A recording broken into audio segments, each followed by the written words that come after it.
Solvent extraction is also known as liquid-liquid extraction. It is considered to be one of the most versatile and popular methods of separation. The technique of solvent extraction is based on the principle that a solute can distribute itself in a certain ratio between two immiscible solvents, such as benzene, chloroform, or carbon tetrachloride.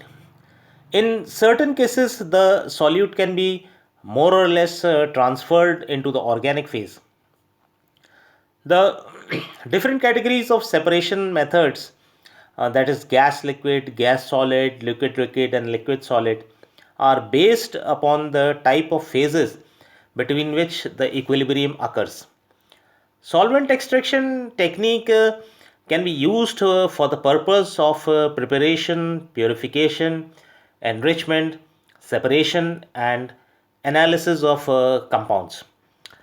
It has come to the light in recent years as it is very simple, rapid, and is applicable at tracer and macrogram concentration of metal ions. Principle of solvent extraction. Now, we know according to Gibbs phase rule, P plus V is equal to C plus 2, where P represents the number of phases, C represents the number of components, and V represents the degree of freedom. Now, in solvent extraction, we have both aqueous and organic phases. The component is C is equal to 1, solute in solvent, and water phase. At constant temperature and pressure, V is equal to 1. Therefore, what we get is 2 plus 1 is equal to 1 plus 2, that is P plus V is equal to C plus 2. Now, according to Nernst distribution law, if x1 and x2 are the concentrations of solute in phase 1 and 2, then at equilibrium the partition or the distribution coefficient, that is Kd, is equal to x2 upon x1. Here the activity coefficient of the species in organic as well as aqueous phase is not considered. Kd is independent of the total solute concentration in either of the two phases. It is therefore not a true thermodynamic constant and is valid only in very dilute solutions, where the ratio of activities approaches unity. The distribution ratio represented by capital D may not be strictly constant even at a constant temperature, because the competing equilibria within one or both phases may affect the distribution equilibrium. The value of D for the total concentration of species in two phases is then given by the expression D is equal to total concentration of species in organic phase upon total concentration of species in the aqueous phase.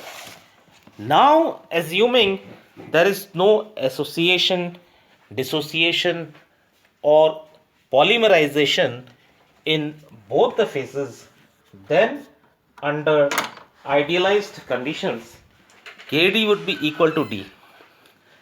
Practically, instead of using the term Kd or D, one prefers to use the term percentage extraction, which is represented by capital E. This is related to distribution ratio D by the expression D is equal to VW upon VO multiplied by E upon 100 minus E, where VW is the volume of the aqueous phase and V0 is the volume of the organic phase. The following table represents the distribution coefficient for certain selected systems. For example, we have solute like ferric chloride, and solvent 1 we have 3FHCl, solvent 2 we have ether, and value of Kd is 5. Similarly, other examples are also given.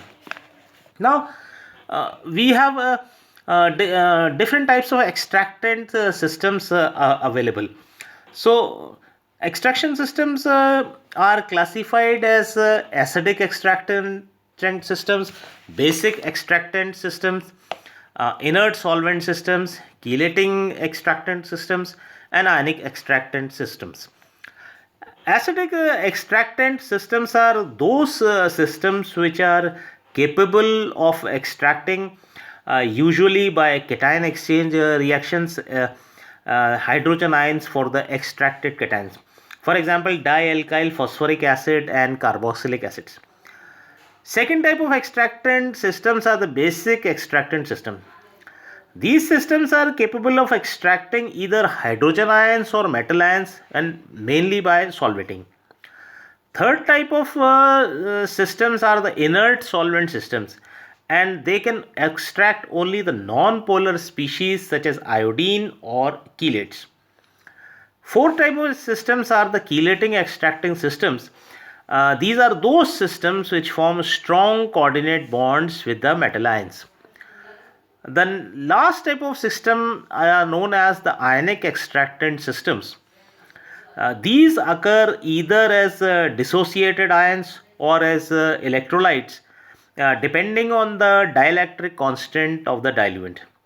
The active extractant may either be the cation, for example tetraphenyl arsonium, or anion, for example tetraphenyl boride.